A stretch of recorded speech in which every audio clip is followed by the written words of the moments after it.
आरती जी अपने पुराने शौक को पूरा करना चाहती थी, लेकिन बहू को यह बिल्कुल पसंद नहीं था, क्योंकि उसकी सोच थी कि वृद्धावस्था में कैसे शौक। वह अपनी सास से चिढ़ती रहती थी। मोना एक नौकरी पेशा बहू है।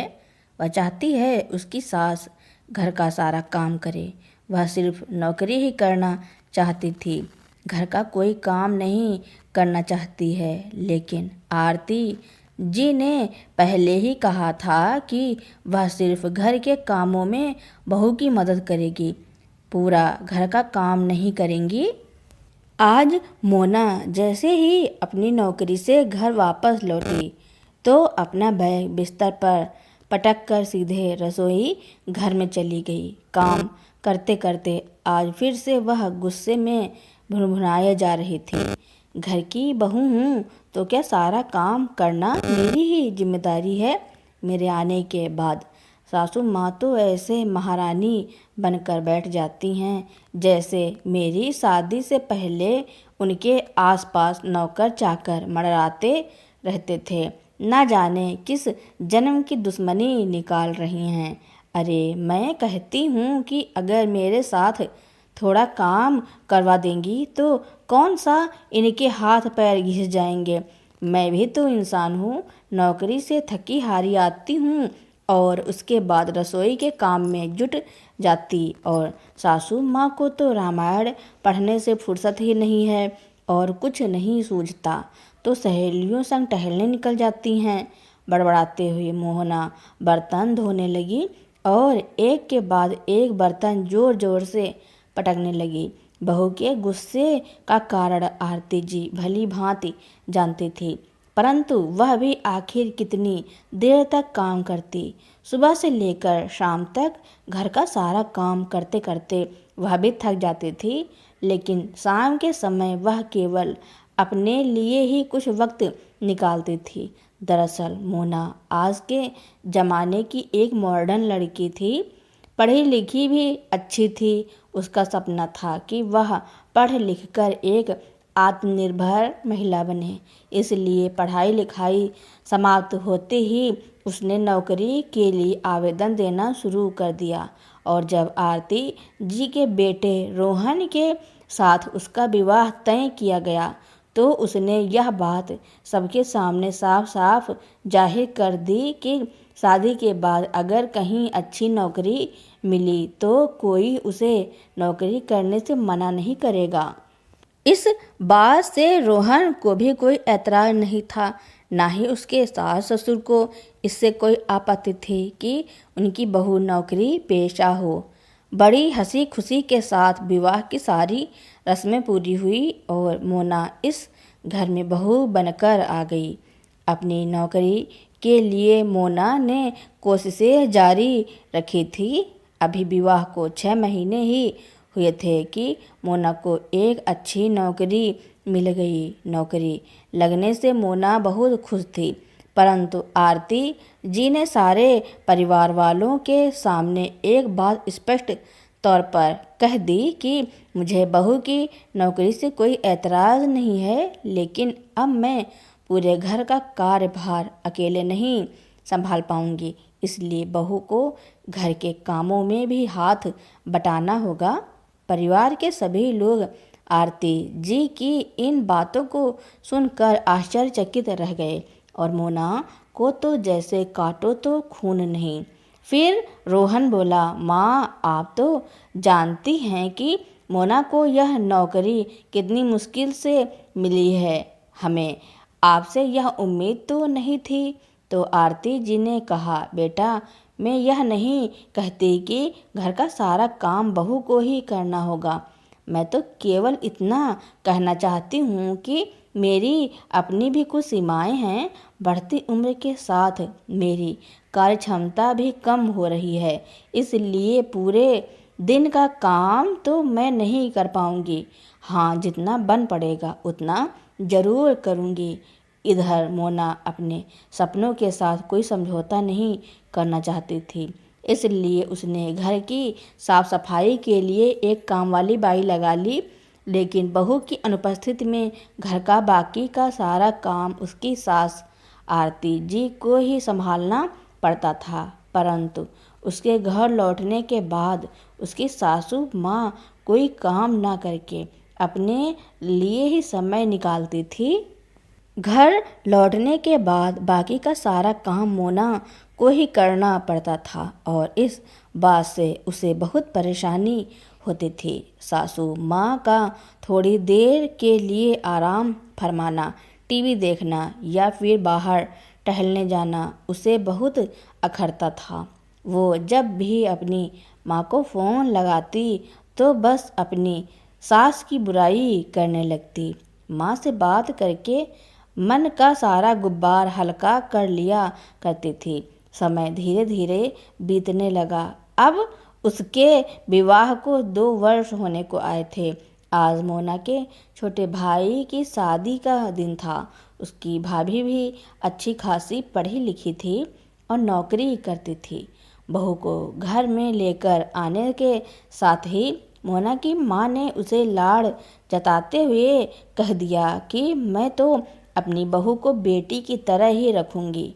बहू घर में लाने का यह मतलब थोड़ी ना होता है कि सास हाथ पर हाथ धरकर बैठ जाए और सारी जिम्मेदारी बहू के सिर पर ही मढ़ दें। आखिर बहुएं भी तो इंसान होती हैं। वह बेचारी नौकरी करेंगी या घर का काम। मैं तो अपनी बहू को पूरी छूट दूंगी। बहू के सिर पर हाथ रखकर उसे सहलाते हुए मोना की माँ ने कहा। तो अपनी माँ के ऐसे विचारों को सुनकर मोना बहुत प्रभावित हुई और अपनी माँ की सोच पर गर्व करने लगी। सोचने लगी कि काश मेरा भाग्य भी मेरी भाभी के जैसा होता। मेरी सास भी मुझे समझ पाती, लेकिन मेरी किस्मत मेरी भाभी की तरह कहाँ। मुझे तो बस अपनी सास के हुक्म के अनुसार चलना है।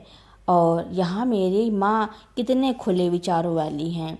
शादी के बाद मोना की भाभी ने अगले दिन से ही नौकरी पर जाना शुरू कर दिया।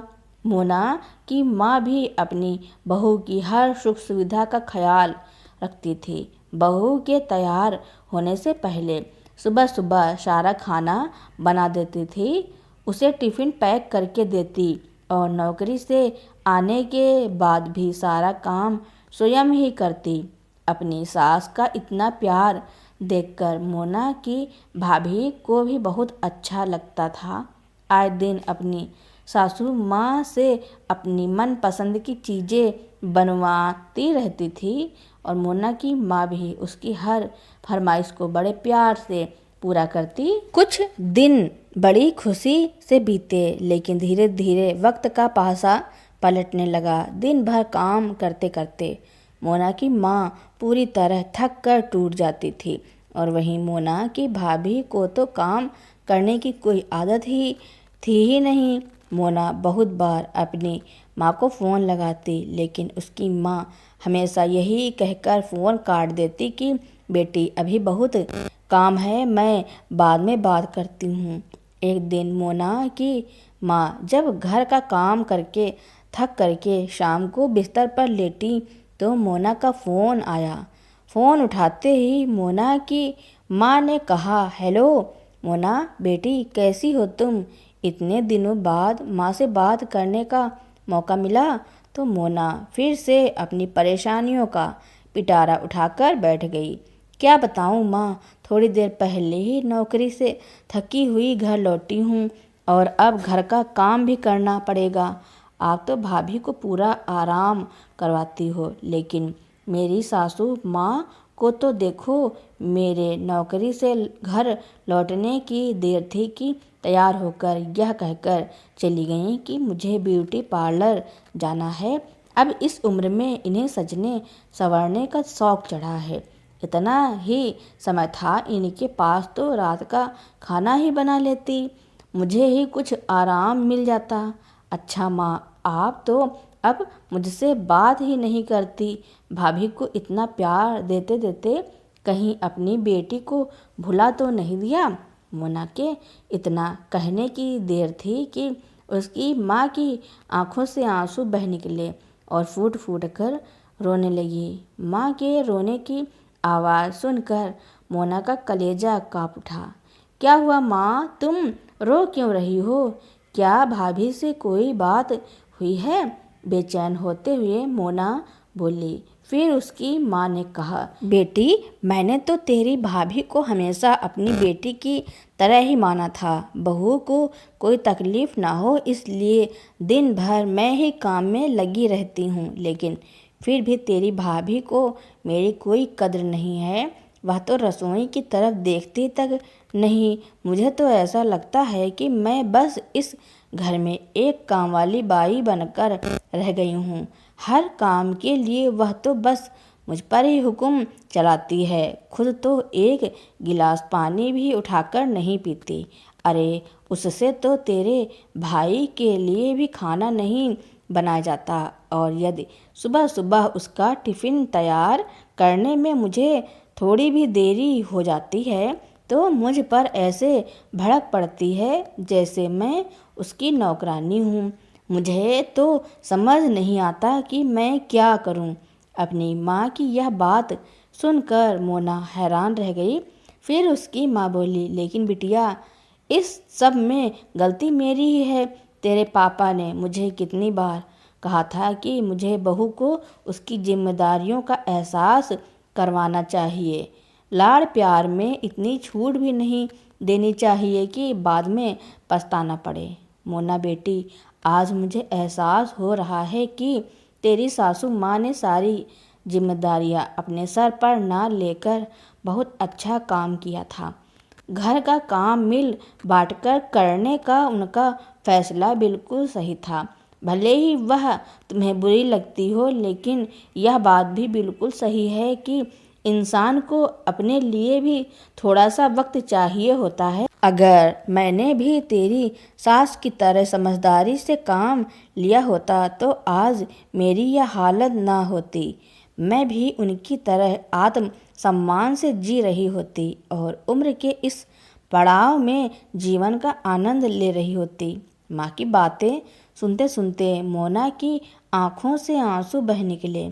अपनी माँ की हालत के बारे में सोच सोचकर उसका कलेजा फटा जा रहा था। कांपते हाथों से उसने फ़ोन रख दिया और जैसे ही कमरे से बाहर निकलने लगी तो देखा उसके ससुर जी हॉल में ही बैठे थे। उसी समय उसकी सासू माँ ब्यूटी पार्लर से वापस आई तो ससुर जी चुटकी लेते हुए बोले, अरे भाग्यवान, तुम्हारी उम्र हो चुकी है और अब इस उम्र में तुम्हें ब्यूटी पार्लर जाने की क्या सूझी। तभी आरती जी हंसते हुए बोली, अरे आपको कैसे पता चला कि मैं ब्यूटी पार्लर गई थी? अच्छा, क्या मैं नहीं जानता कि तुम्हारे बालों की सफ़ेदी अचानक कहाँ गायब हो गई? अच्छा, एक बात तो बताइए आरती जी, बुढ़ापे में सच समझकर क्या करोगी? फिर आरती जी मुस्कुराते हुए बोली, अजी मेरा दिल किया तो चली गई ब्यूटी पार्लर। जानते हैं सजने, संवरने का शौक़ तो मुझे पहले भी था, लेकिन सारी उम्र घर की जिम्मेदारियों में ही उलझकर निकल गई। अच्छा, तो बुढ़ापे में अब आप अपने शौक़ पूरे करने चली हैं? उनके पति ने फिर से उन्हें चिढ़ाते हुए कहा। तो आरती जी बोली, किसने कहा कि बुढ़ापे में अपने शौक़ पूरे नहीं किए जा सकते? अरे, यही नज़रिया तो बदलने की ज़रूरत है।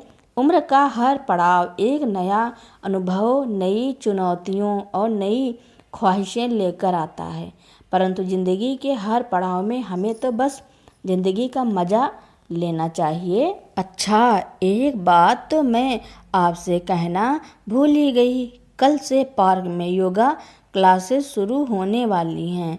आरती जी ने कहा तो उनके पति बोले, अच्छा, तो अब आप योगा क्लासेस भी अटेंड करने वाली हैं? फिर आरती जी बोली, जी हाँ, लेकिन मैं अकेली नहीं, हम दोनों। और फिर अपने पति के पेट पर हल्की सी थपकी देकर कहने लगी, तोंद बढ़ती जा रही है आपकी, और ऐसे में मैं फिट दिखूं तो लोग आपका ही मजाक बनाएंगे। यह बातें करते हुए वे दोनों हंस पड़े। अपने सास ससुर की यह बातें सुनते हुए गुस्से की अपेक्षा मोना के चेहरे पर भी एक प्यारी सी मुस्कान तैर गई। फिर सोचने लगी कि आखिर मेरी सासू माँ गलत कहाँ थी। शादी के बाद एक औरत को घर की जिम्मेदारियों और अपने बच्चों से वक्त ही कहाँ मिल पाता है, और यदि अब वे अपने किसी शौक या हॉबी को समय देना चाहती हैं तो इसमें कोई बुराई नहीं है। आखिर उन्हें भी तो दुनिया के साथ कदम से कदम मिलाकर चलने का हक है।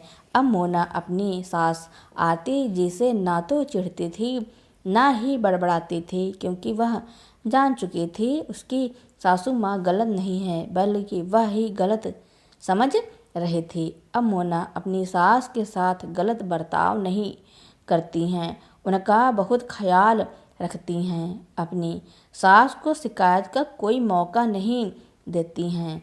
तो दोस्तों, मेरी कहानी सुनने के लिए आपका बहुत बहुत धन्यवाद। अगर आपको मेरी कहानी अच्छी लगती हो या फिर आप मेरे चैनल पर नए हो तो मेरे चैनल को लाइक, कमेंट, शेयर, सब्सक्राइब एवं बेल आइकन का बटन दबाना ना भूलना, ताकि मेरी नई नई कहानियाँ आप तक पहले ही पहुँचती रहें।